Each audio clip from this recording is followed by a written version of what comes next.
Your daily reminder that everything in the Trump administration is performative.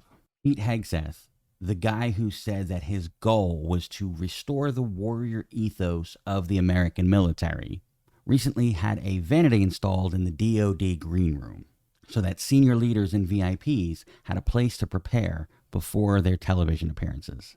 CBS reported that they initially wanted to spend 40 grand on updates to the green room, but a spokesperson for the DoD said they only ended up spending a couple $100s on improvements. Still, when your job is to run the largest military in the world, maybe you shouldn't be so focused on how you look during press conferences. But this is Pete Hegseth in a nutshell. The guy who said, everything starts and ends with warriors in training and on the battlefield, saying that the department is working to restore the warrior ethos by refocusing DoD on lethality, meritocracy, accountability, and standards and readiness.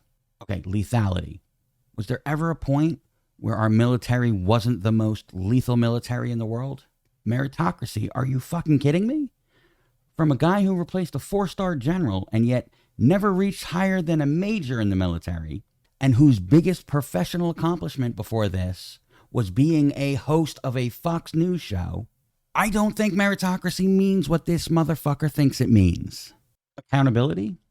From the guy who was sharing classified information with a journalist, his wife, his brother, and his attorney, and refuses to step down.